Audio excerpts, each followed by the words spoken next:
ऋण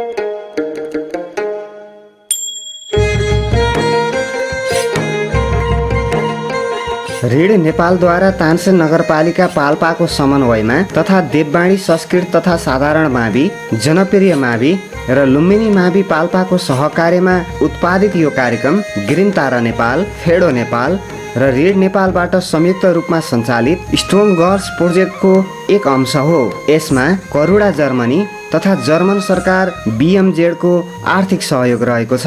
कोभिड-19 को कारणबाट घरमै रहेका बालबालिकाहरूको पठन पाठनमा सहजता ल्याउने उद्देश्यले यो हेर्दै सिक्दै कार्यक्रम तयार गरिएको हो।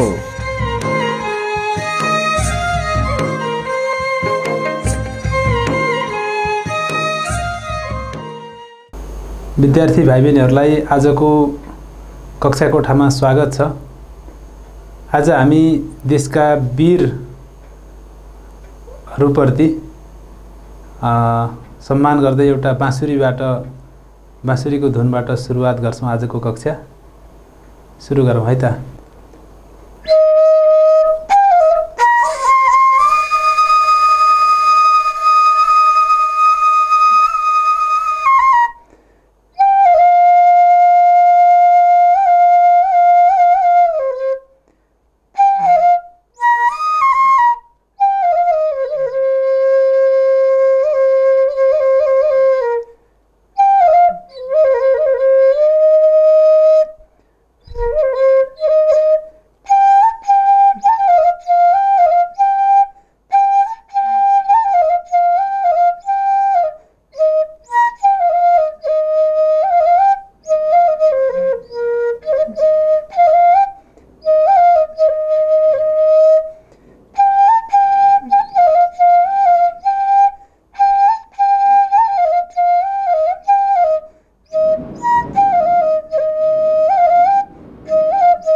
आज हामी national heroes, personalities, luminaries of Nepal, नेपालका अनि हिरो हिरोनी अथवा लुमिनारिजहरूको बारेमा हामी चर्चा गर्छौँ।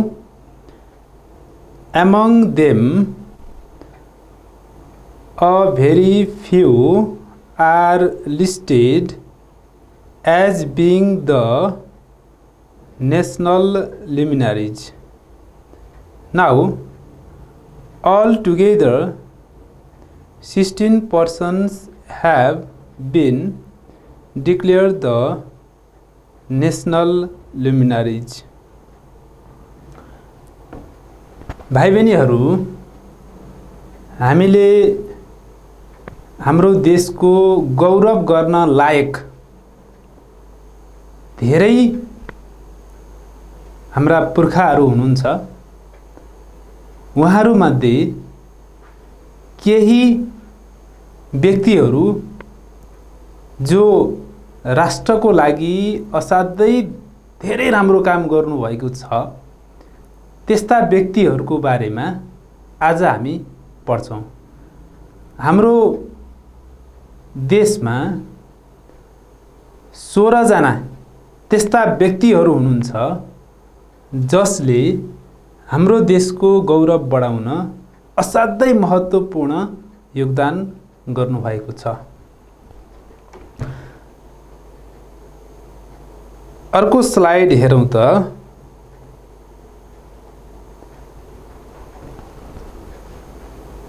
फर्स्ट नम्बरमा king Janak. Janak was the king of Mithila, known as Janakpur these days. He was a religious and spiritual minded person and a promoter of spiritual philosophy. राजा जनक मिथिला राज्यको, परापूर्वकालमा मिथिला राज्यको एउटा राजा थिए। उनी धार्मिक तथा आध्यात्मिक व्यक्ति थिए। उनले धर्म सम्बन्धी थुप्रै ज्ञानहरू आर्जन गरेर अनि उनले बहस पनि चलाउने गर्थे। He gave more importance to the soul आत्मा देन टु बडी देह। Art, literature, language, philosophy, culture and civilization were promoted during his rule। राजा जनक यस्ता व्यक्ति थिए जसले आफ्नो राज्यभित्र दर्शनको बारेमा धेरै व्यक्तिहरूसँग छलफल चलाउने बहस गर्ने गर्थे। उनको समयमा गार्गी, मैत्रेय लगायतका ठुला ठुला विद्वानहरूलाई दर्शनको बारेमा शास्त्रार्थ भनेको छलफल गराउँथे।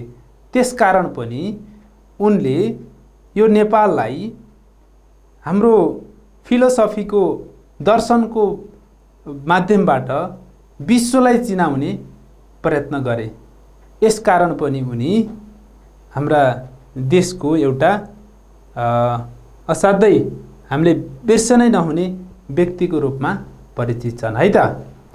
अर्को व्यक्तिको बारेमा हेरौँ, Sita. Sita was the daughter of king Janak and wife of lord Ram. She is also called Janaki. Hindus worship her as Janaki Mata. It is believed that King Janak found her while plowing the field। राजा जनकको छोरी सीतालाई हाम्रो धर्मशास्त्र अनुसार खेतमा जोत्दा जोत्दै भेटिएको भन्ने पौराणिक प्रचलन छ। सीता उनले एउटा इन्द्रधनुष थियो, त्यो इन्द्रधनुषलाई सजिलैसँग उचालेर सार्न सकेको कारणले गर्दा राजाले जसले यो धनुषलाई उचाल्न सक्छ त्यसैसँग आफ्नो छोरीको विवाह गरिदिने बताएका थिए। त्यति बेला राजाले घोषणा गरे कि जसले धनुषलाई उचालेर सार्न सक्छ त्यसलाई नै छोरी दिन्छु भने, किनकि धनुष असाध्यै गरुङ्गो थियो, कसैले चलाउन सक्थेन, तर सीताले सजिलै सार्दिन्। अनि त्यो आह्वान गरिसकेपछि रामले, धेरैजनाले मेहनत गरे तर रामले चाहिँ धनुष सार्न भाँच्न सके। त्यसकारणले पनि सीताको विवाह रामसँग भएको पौराणिक आख्यानहरूमा भेटिन्छ। सीतालाई एउटा बहादुरीको प्रतीकको रूपमा र यो हिन्दू धर्म अनुसार एउटा देवीको रूपमा चिन्ने गरिन्छ। Next slide, Gautam Buddha. Buddha was born in Lumbini, Nepal. After years of meditation, he attained knowledge, thus he became the Buddha or the enlightened one. His principles are known as Buddhism. Lumbini is the source and inspiration of peace in the world. Today, Buddhism is one of the major religions in the world. Buddha is also known as the light of Asia. फेरि एकपल्ट हामीले हेर्न सक्छौं, बुद्ध लुम्बिनीमा जन्मेका हुन्, जुन ठाउँ नेपालमा पर्छ। त्यसकारण पनि अहिले जति बुद्ध धर्म मान्ने मान्छेहरू छन् ती सबैको केन्द्र भनेको नेपाल हो। बुद्ध धर्मको उद्गम स्थल भनेकै नेपाल हो। बुद्ध नेपालमा जन्मे अनि विश्वभर एउटा शान्तिको सन्देश फैलाए। सन्देशको कारणले गर्दा, राम्रो सन्देशको कारणले गर्दा अहिले विश्वभरिका मान्छेले नेपाललाई चिन्छन्। एउटा धर्मको उद्गम स्थल नै नेपाल भएको कारणले गर्दा र उनले ध्यान प्राप्तिबाट ज्ञान प्राप्त गरेको कारणले गर्दा उनी विश्वकै एउटा उदाहरणीय व्यक्तिको रूपमा चिनिए। त्यसकारण पनि Buddha is also known as the light of Asia. बुद्धलाई एसियाको एउटा ताराको रूपमा पनि चिनिन्छ है त।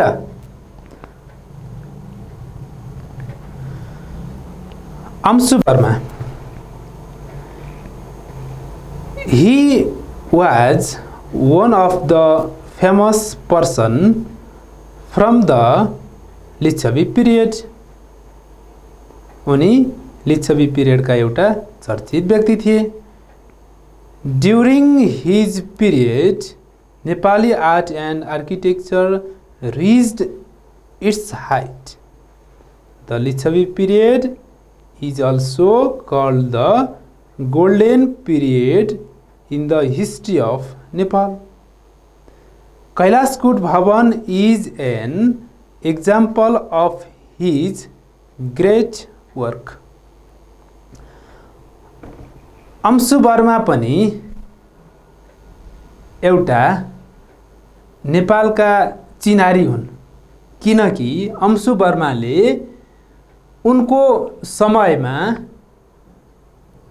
कला र यो वास्तुकलाका क्षेत्रमा धेरै राम्रा कामहरू गरे, जसले गर्दा उनको समयमा कलाकृतिमा आर्किटेक्चरको काममा धेरै कामहरू भएको कारणले गर्दा गोल्डन पिरियड अथवा स्वर्णयुग उनको समयमा धेरैभन्दा धेरै कलाकृतिहरू बनेको कारणले गर्दा, भवनहरू बनेको कारणले गर्दा, जुन अहिले पनि हेर्दा अति आकर्षक नमुनाहरू पाइने कारणले गर्दा उनको समयमा कलाकृतिको राम्रो विकास भयो। त्यसकारणले यो समयलाई golden period in the history of Nepal भनेर भनिन्छ है त। Araniko he is also known as Balabahu. In 14th century PS he lead a group of LED हुनुपर्नेमा लिड भएछ भाइ बहिनीहरू, lead a group of 80 artists to China on the invitation of Chinese Emperor Kublai Khan. Under his leadership, several monasteries of pagoda style were built in Tibet. He pledged spread Nepali culture and architecture in China as well as East Asia. Araniko पनि एउटा यस्तो व्यक्ति थिए जुन 14th सेन्चुरीमा पनि है 14औं शताब्दीमा पनि उनले कला र कीर्तिको कलाको क्षेत्रमा असाध्यै राम्रा काम गरे, जसले 80 जना 80 आर्टिस्ट 80 जना कलाकारहरू लिएर चीन गए। चीनको निमन्त्रणामा त्यहाँको शासक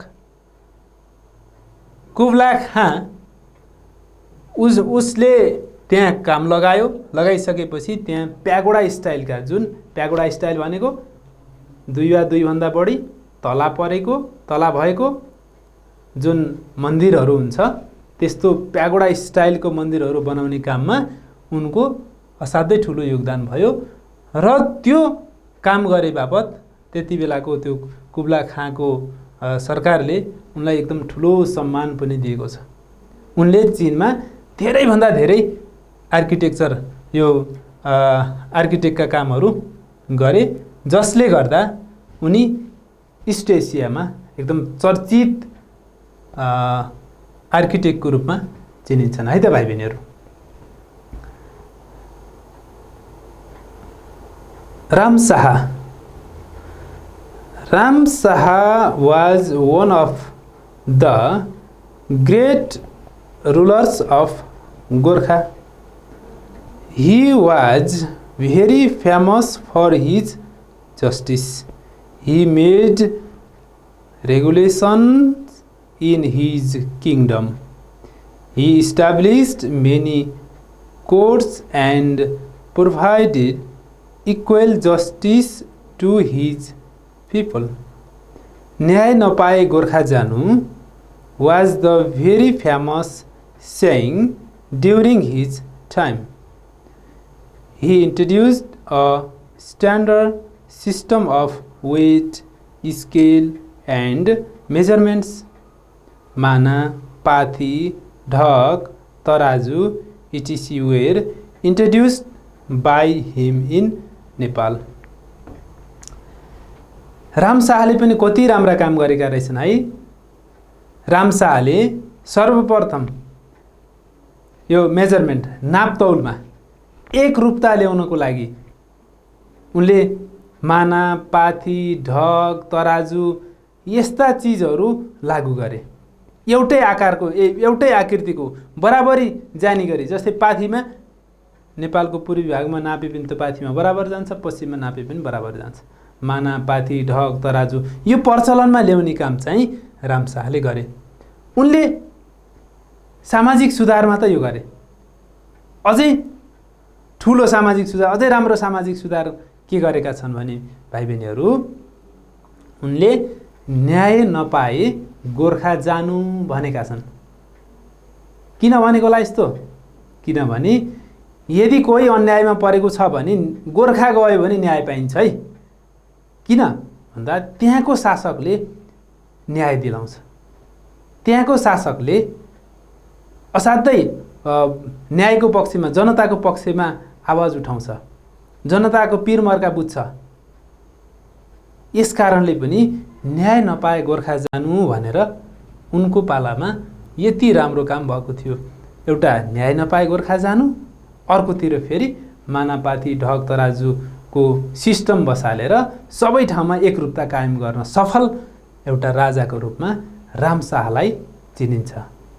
यस्तै गरी Shankhadhar Sakhwa. Shankhadhar was a business person and a social worker. He was the founder of Nepal Sambat,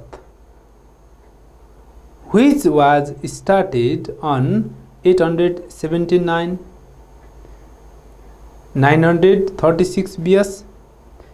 It is said that he collected gold from the sand of Vishnumati river and paid off the people debt during the rule of Raghavadeva. Shankhadhar साख्वाले पनि कति राम्रो काम गरेका रहेछन् है। शङ्खधर साख्वाले विष्णुमती नदीमा सुन खोजेर, बालुवा चाल्दै सुन खोज्दै गरेर, सुन जम्मा गरेर गरिबहरूका ऋण तिर्दिएका थिए।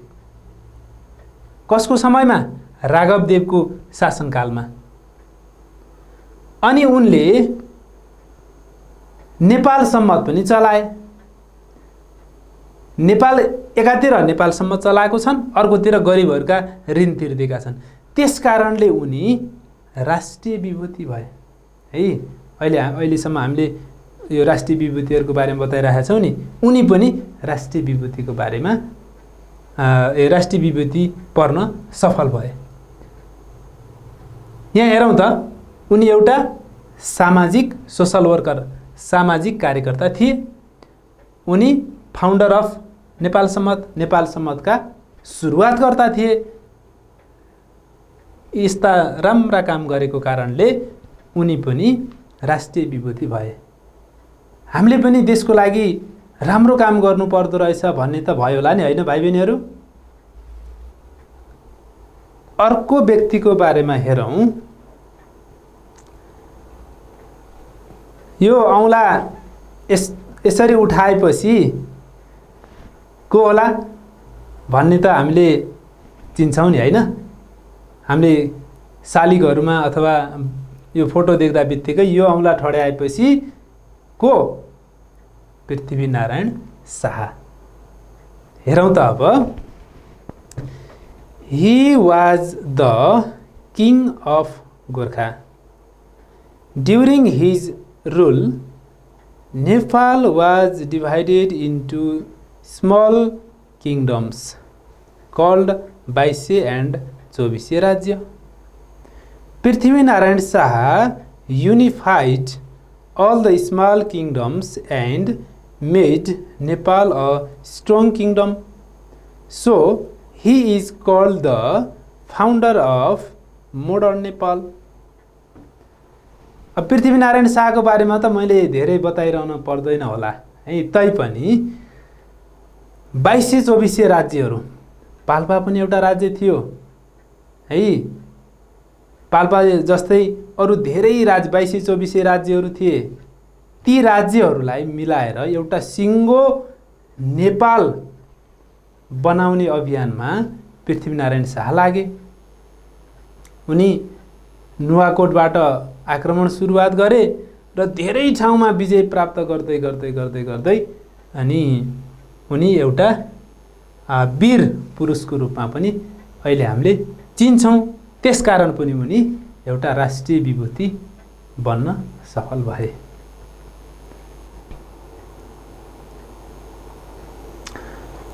Bhanubhakta Acharya. Bhanubhakta Acharya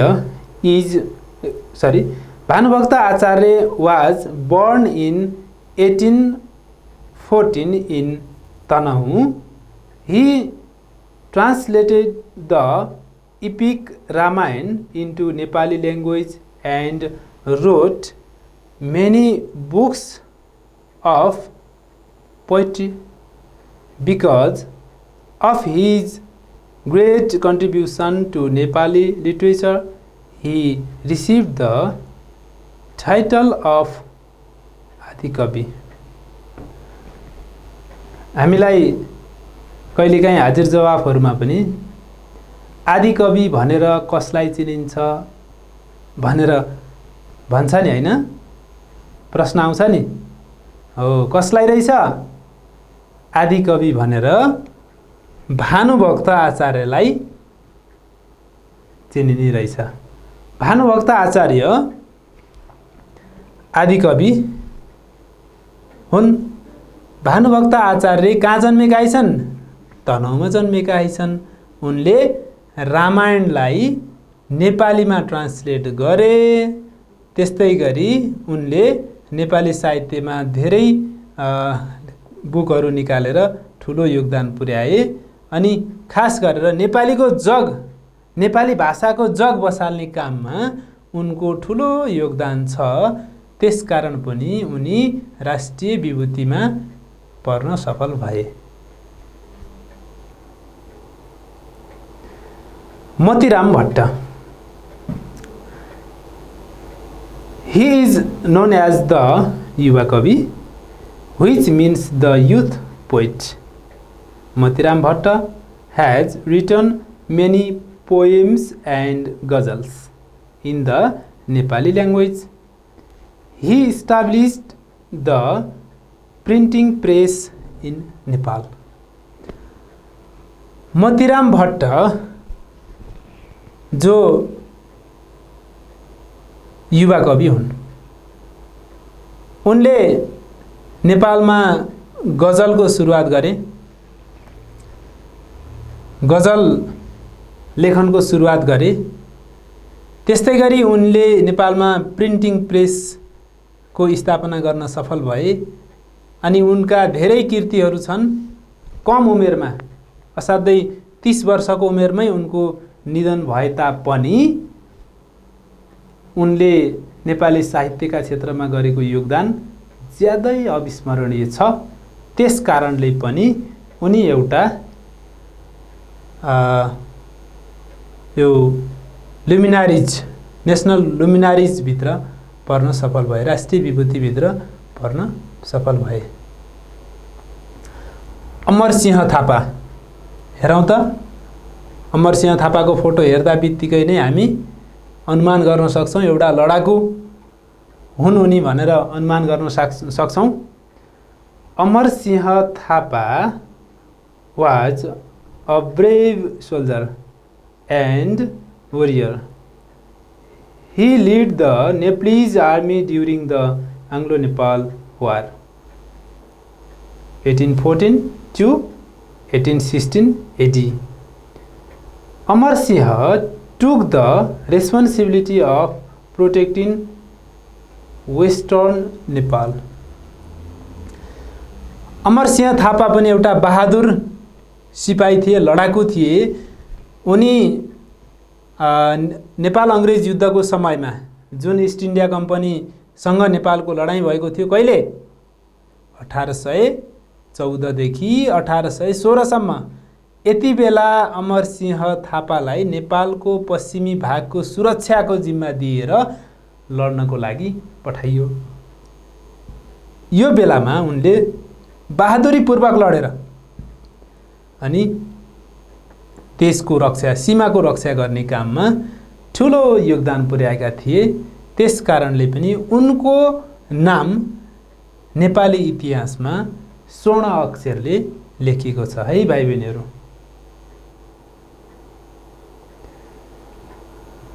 Bhimsen Thapa.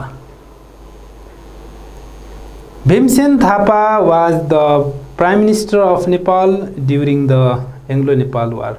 He ruled for 34 years as the Prime Minister.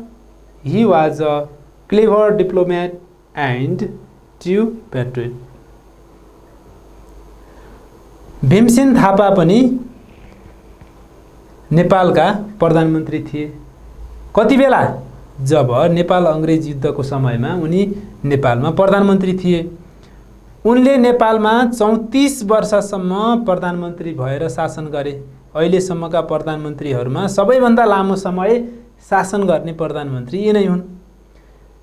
उनी एउटा एकदम चतुर व्यक्ति थिए, जसले जुन समयमा नेपाल अंग्रेज युद्धका बेलामा पनि उनी बहादुरीतापूर्वक अनि यो ब्रिटिस, त्यति बेलाको ब्रिटिस सरकारले इन्डियामा ईस्ट इन्डिया कम्पनी सरकार बनाएको थियो, त्यो सरकारसँग लड्न क्षमता राख्ने एउटा बहादुर व्यक्ति भनेको भीमसेन थापा हुन्। त्यस कारणले पनि उनी नेसनल हिरो अफ नेपालमा पर्न सफल भए है। Balbhadra Kunwar. Balabhadra Kunwar was a great warrior of Nepal during Anglo-Nepal War. He was the in charge of Nalapani. Captain Balabhadra Kunwar was a great military leader. Balbhadra Kunwar पनि एउटा बहादुर सिपाही थिए। उनी लड्नको लागि कति पनि डराउँथेनन्। बलभद्र कुँवर चाहिँ असाध्यै कम उमेरमै उनी क्याप्टेन बनाइसकेपछि उनलाई नालापानीको रक्षा गर्ने गरी जिम्मेवारी दियो अनि उनी एउटा लिडर भएर असाध्यै बहादुरीका साथ लड्न सफल भए र अंग्रेजहरूसँग लडेर बहादुरीता देखाए, जसको कारणले पनि नेपाल अहिलेसम्म पनि नेपाल भन्न पाइएको छ। King Tirubhuvan.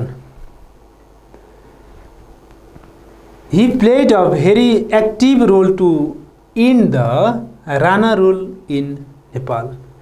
He played a vital role in ending the Rana regime. He is also known as father of democracy. भाइ बहिनीहरूलाई थाहा छ नि हैन, नेपालमा 104 वर्षसम्म राणा शासन चल्यो। यो समयमा नेपाली जनताहरूले धेरै दुःख कष्टहरू बेहोर्नु परेको जगजाहेरै छ। यो राणा शासन हटाउनको लागि हाम्रा राजा किङ अथवा त्रिभुवनले धेरै ठुलो योगदान पुर्याए। उनले त्यति बेलाको नेपाली काङ्ग्रेस, राणा र राजा तीन पक्ष मिलेर एउटा सम्झौता गराउन उनी लागिसकेपछि राजाले त्यो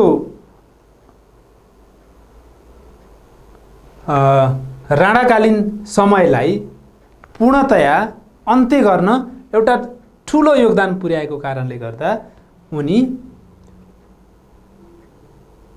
प्रजातन्त्रका एउटा पिताको रूपमा है, he is also known as father of democracy, प्रजातन्त्रका पिताको रूपमा परिचित हुन सफल भए।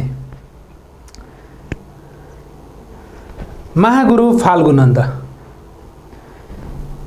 he is known as Mahaguru, the great teacher, especially among the लिम्बुज। अब लिम्बु धर्म मान्नेहरूका अनि एउटा लिम्बु जातिका पनि उनी एउटा टिचर थिए, एउटा विद्वान मान्छे हो।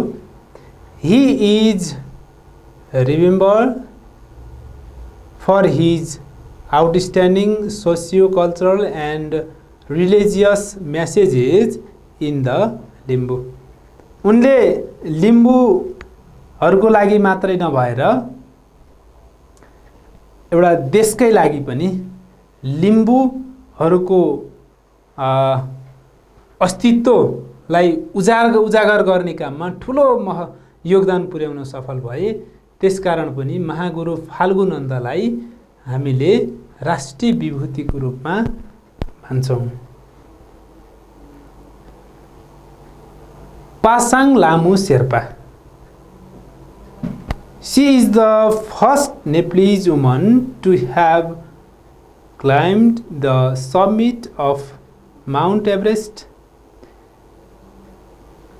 She proved that Nepalese women also can do a great and brave work. She is the first Nepalese woman to climb Mountain Everest in 2050 BS. Pasang Lamu Sherpa पनि नेपाली चेलीहरूको तर्फबाट पहिलो पटक सगरमाथामा पाइला टेक्ने व्यक्ति हुन्। उनी बहादुरी महिलाको रूपमा परिचित छन्।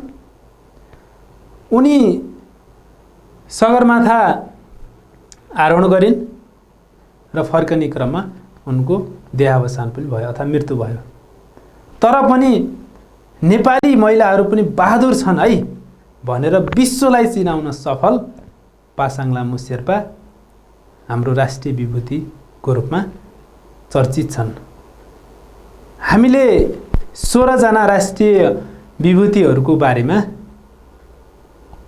थोरै परिचय हेर्यौं भाइ बहिनीहरू। अब यो कक्षापछि हामीले पनि कुनै न कुनै राष्ट्रको लागि एउटा योगदान हुने खालका कामहरू गर्नु पर्दो रहेछ भन्ने यसको खास मोरलेसन हो है। अब फेरि एकपटक हेरौँ त। वन्स अगेन नाम मात्रै जानौ त भाइ बहिनीहरू।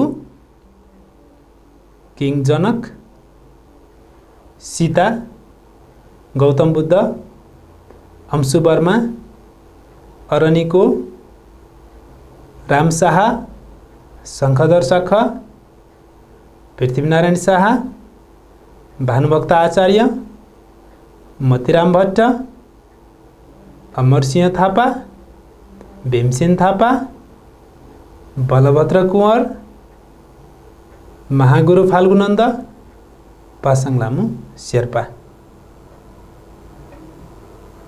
नाम त जानिन्छ नि है। अब हामी होमवर्कतिर लागौँ है। अब हिजो अस्तिको क्लासमा दिएका होमवर्कहरू तिमीहरूको सबैको कम्प्लिट छ। आजको होमवर्क के लेख्न पर्यो? राष्ट्रिय विभूतिहरूको बारेमा राष्ट्रिय विभूतिहरूको नाम लेख्न पर्यो है। हामीले 16 जना राष्ट्रिय विभूतिको बारेमा अघि थोरै पढ्यौँ। अब उनीहरूको नाम चाहिँ सम्झिन पर्यो है। फेरि एकपटक नाम हेरौँ त। किङ जनक, सीता, गौतम बुद्ध, अंशुवर्मा, अरनिको, राम शाह, शङ्खधर शाखा, पृथ्वीनारायण शाह, भानुभक्त आचार्य, मोतीराम भट्ट, अमरसिंह थापा, भीमसेन थापा, बलभद्र कुँवर, महागुरु फाल्गुनन्द, पासाङ लामु शेर्पा। धन्यवाद विद्यार्थी भाइ बहिनीहरू। टेलिभिजन पर्दामा हेरेर केही न केही सिक्न उत्साहित भएकोमा धन्यवाद दिँदै आजको कक्षा यहीँ सम्पन्न भएको जानकारी गराउँछु है त।